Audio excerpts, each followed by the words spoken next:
लालू प्रसाद यादव का मुस्लिम आरक्षण को लेकर एक बड़ा बयान सामने आया है। वो ये कहते हुए नजर आए हैं कि मुसलमानों को आरक्षण मिलना चाहिए, इसका समर्थन करते हुए नजर आ रहे हैं और साथ ही साथ बीजेपी पर हमला बोलते हुए कि संविधान को खत्म करना चाहती है बीजेपी। क्या कुछ और कहा, आइए आपको सुनवाते हैं।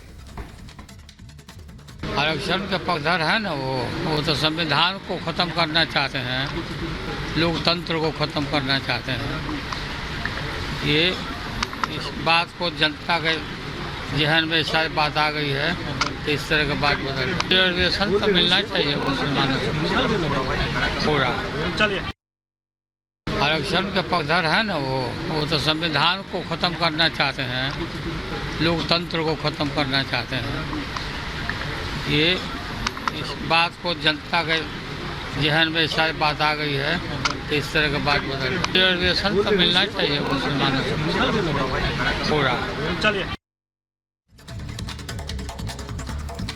तो इस वक्त लालू प्रसाद यादव को सुन रहे थे, जो सीधे तौर पर मुस्लिम आरक्षण की बात इस वक्त करते सुनाई दे रहे हैं। तो लोकसभा चुनाव को लेकर के तीसरे चरण की वोटिंग जारी है, अपनी अपनी जीत के दावे किए जा रहे हैं। सियासत के बीच लोकतंत्र के रंग भी दिखाई दे रहे हैं। अहमदाबाद में प्रधानमंत्री नरेंद्र मोदी ने जब वोट डालने के लिए पहुंचे तो लोकतंत्र के महाउत्सव की अलग अलग तस्वीरें कैसे नजर आई, इस रिपोर्ट में देखिए।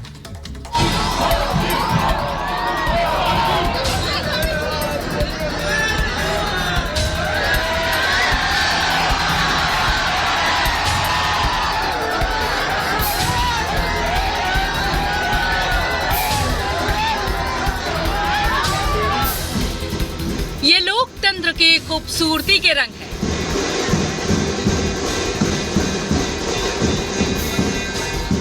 ये प्रधानमंत्री का वो अंदाज है जिसके सब कायल हैं।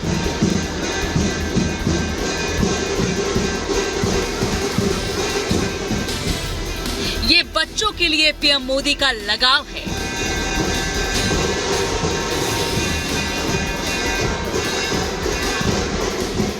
और शायद इसीलिए पीएम मोदी की इतनी फैन फॉलोइंग है, इसीलिए पीएम मोदी सबके इतने चहीते हैं। बड़े तो बड़े, बच्चों की जुबान पर मोदी मोदी रहता है।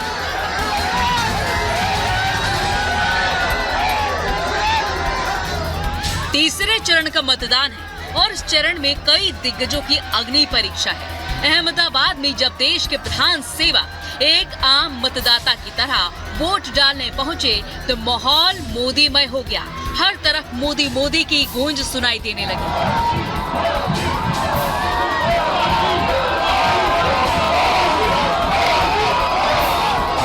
अहमदाबाद की सड़कों पर पीएम मोदी अमित शाह के साथ पैदल चलकर मतदान केंद्र तक पहुंचे और उसके बाद अपने बड़े भाई का आशीर्वाद लेकर वोट डाला। नरेंद्र भाई कुछ सालों से ये विस्तार के साथ भी जुड़े हुए हैं, तो इसकी वजह से लोगों को नरेंद्र के प्रति बहुत प्रीति है।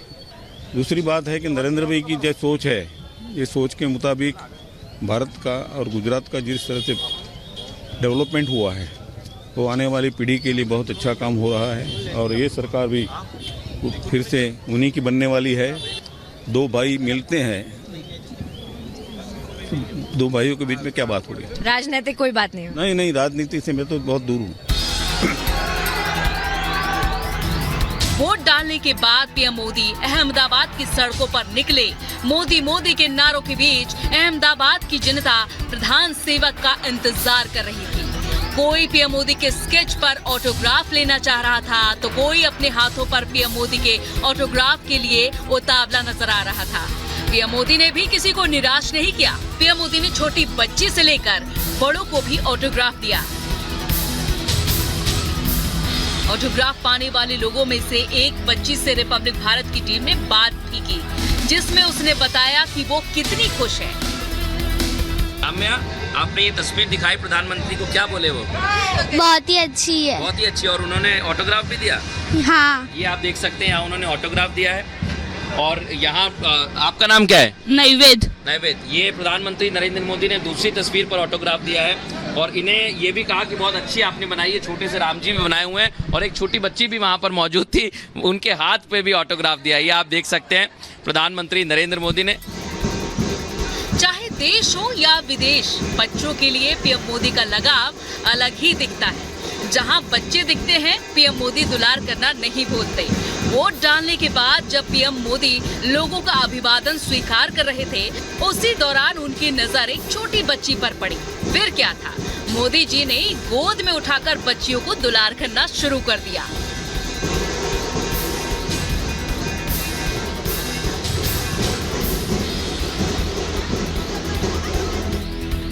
इस सब के बीच लोकतंत्र की एक और खूबसूरत तस्वीर दिखाई दी जब पीएम मोदी की नजर भीड़ में खड़ी एक दिव्यांग महिला पर पड़ी और मोदी बिना देर किए इंतजार कर रही महिला के पास पहुंच गए। भीड़ में पीएम की सुरक्षा भी अहम होती है। जब पीएम दिव्यांग महिला के पास पहुंचे तो सुरक्षा में लगे कमांडो ने महिला को रोकने की कोशिश की, लेकिन पीएम कमांडो को रोकते हुए काफी देर तक उस महिला से बात करने लगे, फिर आगे बढ़े।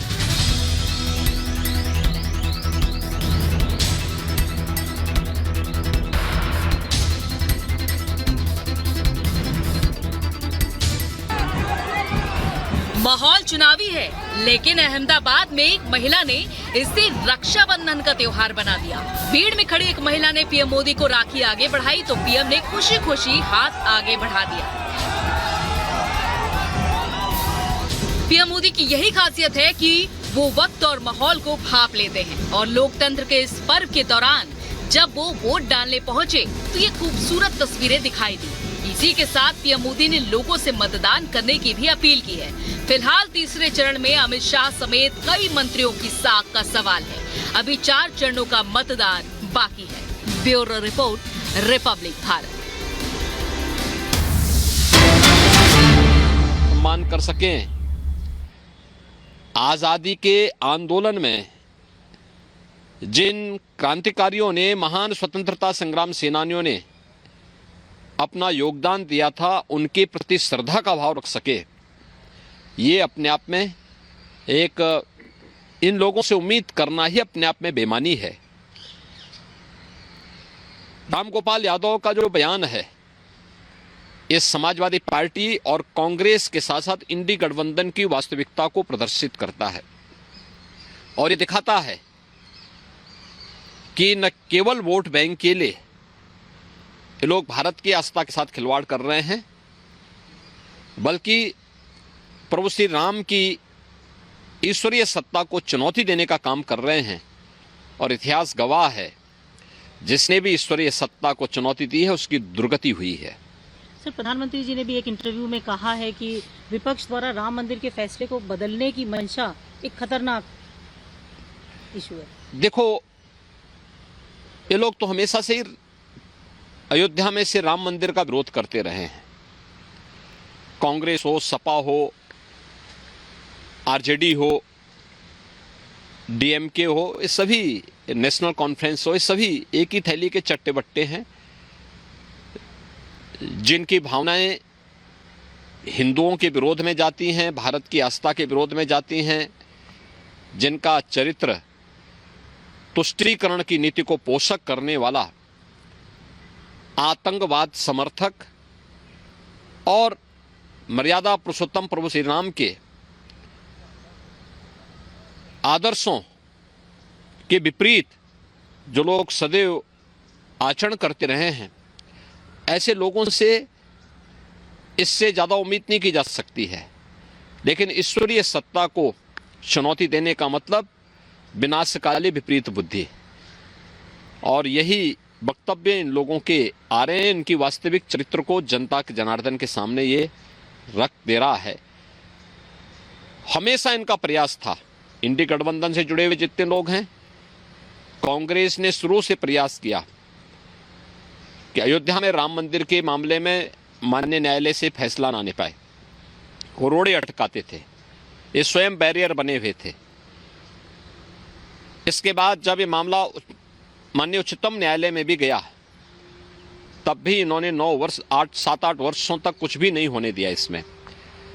तो बाद में मोदी जी के नेतृत्व में जब सरकार बनी और फिर प्रक्रिया आगे बढ़ी, फिर राज्य में भी सरकार बनी और फिर इस प्रक्रिया को तेजी के साथ आगे बढ़ाया गया। आज माननीय उच्चतम न्यायालय ने फैसला दिया। आदरणीय प्रधानमंत्री जी के मार्गदर्शन और उनके नेतृत्व में आज अयोध्या में भव्य मंदिर का निर्माण और देश और दुनिया का कोटि कोटि श्रद्धालु आकर के अपनी श्रद्धा को व्यक्त कर रहा है, एक नई अयोध्या का दर्शन कर पा रहा है।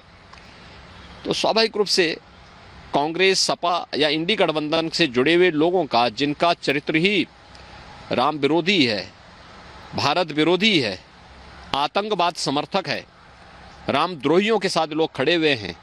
तो बिल्कुल योगी आदित्यनाथ को आप सुन रहे हैं, उन्होंने क्या कुछ कहा। हम इस वक्त ग्वालियर में मौजूद हैं और ग्वालियर का ये इंदरगंज चौराहा, बूथ की अगर बात करें तो पोलिंग बूथ यहां से तकरीबन 100 मीटर दूर, जहां पर इस वक्त वोटिंग हो रही है और मतदाता बढ़ चढ़कर जो है वो पोलिंग बूथ पर पहुंच रहे हैं। और ये जिस प्रतिष्ठान के सामने हम खड़े हैं वहां पर तमाम लोग हमारे साथ हैं, उनसे बात करेंगे।